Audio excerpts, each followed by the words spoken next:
What's up, GQ? This is Leo Khusro. I'm your favorite athlete's favorite jeweler, and today we're going to be breaking down chains and pendants worn by the biggest stars in the NBA.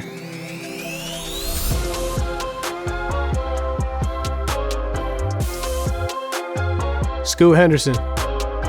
This setup is crazy. Black pearls are beautiful, and they're not really ever so commonly used. I think the first person who really did this was Travis Scott. He has a similar chain. I made this chain. It was inspired from a piece that him and Eliante put together. It's surrounded by colorful diamonds. Some are sapphires, some are canary yellows. You've got red rubies on there. Every one of the colors on the piece is significant to Scoot Henderson. He's got, I think, 7 brothers and siblings. There's 7 different colors on there representing each sibling. This isn't your regular draft day piece. This kid was going top 3. Top 3 money in the NBA is different. This set together is over $200,000, but that's just the piece with the Scooter on it. His nickname is Scooter. They call him Scooter. So we threw 2 different scooters on each side. The scooters actually have spinners on them. I'm from Houston, Texas. I thought it'd be a cool little flair to throw some spinners on there. And then he's got this H7 is made in emeralds right there. That's a double layer prong set piece. The 7 obviously represents the 7 siblings that he has. He holds his family very dear close to him. Something that I really respect about this guy. Last but not least, the grills. These grills in there have canary yellow stones, aquamarine blue. It's got green diamonds in there and white diamonds. And it looks together like a whole rainbow piece, but he's actually able to pull it off really well with this whole setup.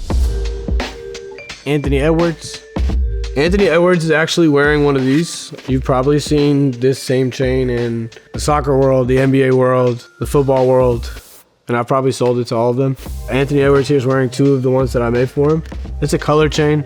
Gold comes in rose gold, white gold, yellow gold. So you really can't go out and have as many options when you're doing that. But when you start looking at colored stones and sapphires, you can play with your fits more. Today's world has become about fashion. When these guys walk onto the game day, it's like they're walking into the red carpet. Here, Anthony Edwards has this big contract statement piece. This is his big AE, like, okay, I'm Anthony Edwards. It's right here, you can't miss it. As an NBA player, I notice more that these guys wear bigger pieces. Taller guys, so it makes sense. You don't have to have it this big, but this is clearly a statement. LaMelo Ball. LaMelo Ball has got crazy jewelry. He's got this alien UFO pendant. Obviously with the iconic #1, he's #1. I made a similar piece like this for Justin Jefferson. I put stars on the infinity chain, so it looked like it was flying through space. Here, for example, it looks like it's completely out of space. This chain is just full of like spikes and thorns. And he's got the same similar chain again, but he made it yellow gold on this other side. He chose the words rare. That's a triple layer piece, yellow gold, baguettes on the top. He threw the extra thorn chain on top. And I think that's what really sticks this whole piece out. You could have worn this together with one chain, but the whole double chain with the piece just brings it out crazy. SGA. This is GQ's flyest man of sports every year. He's got these bead chains on similar to a rosary, but right here, they're all fully bust down. These pieces on the bottom are unique. They're all enamel, but they're colors you normally wouldn't put together. They're loud. And when you put these together, it gives you like endless options of outfits to wear. And this guy has endless of options of outfits to put on anyway. And this is his vibe. If you see other pictures of Shai wearing jewelry, it's always the bead chains. Chains can be reused for a bunch of pieces. You can make 4 or 5 different pendants and have 8, 9 outfits and have endless of options. LeBron James. LeBron James has some very, very, very, very expensive jewelry. That chain alone in the middle, it's the highlight of everything in this whole thing. I call it an evil eye chain. On a normal bracelet, on an evil eye bracelet, you would make the pointers around 70 pointers. These are 90 pointers all throughout his necklace. I've actually seen this necklace in person many times. It's beautiful. It weighs over 400 grams. Very, very, very clean craftsmanship. It's two-tone, white and rose. I think with a piece like that, you have to make it two-tone. And surrounding the eyes is the lids on the top and the bottom, and those are in rose gold, and it helps make it pop. The evil eye cost LeBron probably $300,000. And then these pieces on the side, he's got tennis chains. He stacked them, I would say 22, 24, 26 inch. Normally you would wear the tennis chains in the opposite order where they're graduating from smallest to biggest. But here he's got biggest to smallest and don't see it that often, but LeBron James pulls it off. James Harden. Shout out to James Harden. Held it down for H-Town. Is a owner of the Houston Dynamo, as you can see in this photo. They beat the Miami team and Messi's team in the final. And he's going crazy in this photo. But right here he's wearing 2 Uno chains. Normal pieces have round diamonds that are small. But a popular trend today is, let's make the diamonds bigger. So let's just add bigger pointers throughout the whole piece. Similar to this Uno he's wearing and the chain. This is the exact same chain he's wearing, except it's a bracelet. These are infinity links, again with pointers. He's got two on here. One is rose gold, one is white gold. The difference between both of them is one is a high polished finish. The rose gold is just the infinities or high polished gold. And then the white gold chain is just diamonds all throughout, but very big pointers. Jordan Clarkson. Jordan Clarkson's got the biggest piece in the NBA. Hands down. Like, I gotta leave. This thing is 7 inches. Like, that's not normal. That means that piece right there has at least 52 carats or more of diamonds. He's got the big Jesus piece on there. A lot of guys in the NBA love the cross pieces. This is taking the cross piece to a whole nother level. It doesn't get louder than this when you're wearing jewelry. I'm fascinated by the fact that someone would wear a 7-inch piece. If you're picturing that on me, that's probably like right here. For people to buy a piece like this, you gotta have NBA money. You're not touching this playing in the MLS. I'm sorry. Scottie Barnes. So Scottie Barnes and I went through a bunch of designs, and when we came to this SB, it was really just inspired from the Nike SB collab. He called me one day. I had just finished working with Nike. They were sending me free shoes all the time. I got this pair of these shoes that are unreleased Nikes. I don't even know what they're called, but there's some SBs. And I looked at the logo and I was talking to Scottie Barnes and I was like, do you fuck with this? And he was like, eh. And I was like, all right, I gotta make this way cooler. So we took this SB and we originally put emeralds on it. I gave him the price of the emeralds and he said that for a custom piece, I just don't see myself spending money like that. So, okay. Have you heard of straight baguettes? No, he hasn't. Straight baguettes appear as if they look like emeralds, but instead of the baguette being sideways, it's straight. Its impression is to look like an emerald, but it's not an emerald. When we put the straight baguettes in it, if you look at the piece and you really zoom into it, in between every row, there's a row of round diamonds.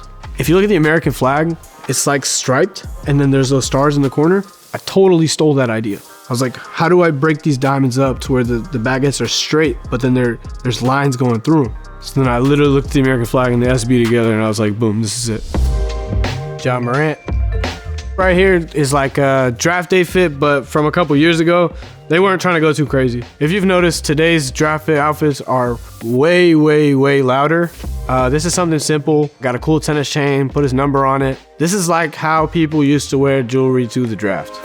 This is how people wear their jewelry to the draft today. But this is obviously a photo that he took when he was in the league. The number 12 got bigger, the bankroll got bigger, the 12 got bigger, the Cuban chain got bigger. Pieces like this are cool to wear together. It's all white gold, 3 different chains. You can throw on as many as you want. There's no issue of contrast. It just adds to the outfit really clean. Jarace Walker. Jarace Walker has one of the flyest pieces in the whole draft, or actually that I've ever made. His last name is Walker, so J-Walk. How do we have a J-Walk piece? Why don't we make you walking?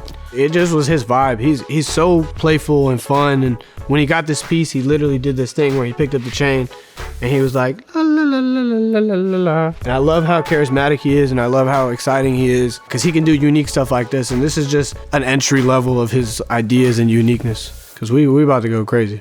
I actually had a couple people work on this piece with me. My little brother, this girl named Zarra helped me out. So what we did is we 3D scanned his face and then uploaded it into a computer. So his face is actually enameled. We didn't want to put diamonds on it to take away from the detail. He's wearing a whole outfit. So outfit's obviously not one color. You have multiple colors on it. We threw black diamonds on the sweater. Afterwards, he's got a logo. So to make the logo pop, we put the logo on white diamonds. The chrome heart jeans, what we did is we used blue diamonds on the pants. And on the crosses, we actually put white diamonds. The cool thing about Jarace Walker, every single piece of diamonds that's in this piece is GI certified. This represents quality. This is how you go from a regular degular to something that's elite.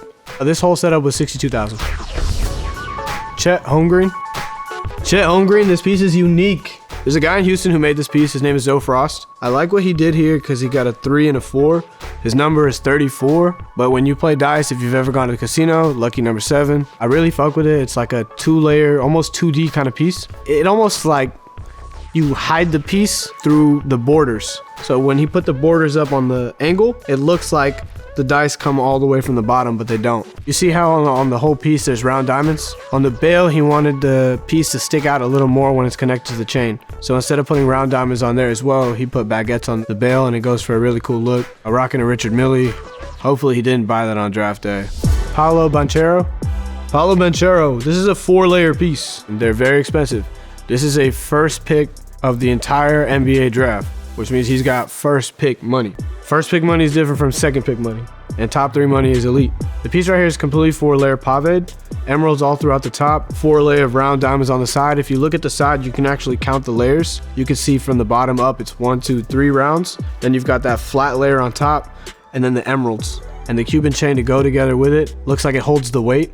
With a piece like this, you need a heavy chain. You can't put no bead chains on this kind of piece. You can't put no tennis chains on this kind of piece. You need a heavy 300, 400 gram piece that's not gonna flip your chain when you put it on. I would have loved to sold the set because I think it would have gone for around like 150 total. Not because of the value that I want to be attached to this, but because of the quality of the craftsmanship, and it's not something you're gonna get every day. But if you have someone who's ready to spend the money, you can create a really, really, really, really nice piece. Kelly Oubre. Kelly Oubre has a lot of cool jewelry, but again, it's all white gold here. He's got the Jesus piece in white gold with the bead chains, the Cuban chain on top. Starts to change up the vibe. He's got a piece that has black diamonds on it, but again, you see the white Cubans all throughout. You see that he's got this skeleton piece, but the eyes and the nose are in black diamonds. And I really like the setup because it really makes the skeleton pop. You could have done the skeleton in white diamonds, but then it would just look like a block of white. Montrezl Harrell. Montrezl Harrell has unlimited jewelry. I don't even know where to start. The number 5 piece on the side, the memory pendants. I would say these are your pieces from like 2000 to 2015 that were iconic. The memory pendants, the number pendants. He definitely spent probably over $1 million on all this jewelry. But to see how the jewelry has evolved over the past few years through people like Montrezl Harrell is actually really cool. Not much else to say about it except for every time he steps out, he's completely flooded. Shout out to GQ, thank you for having me. Again, my name is Leo. I just opened my shop here in Houston. Y'all gotta come check it out. I got a lot to show you.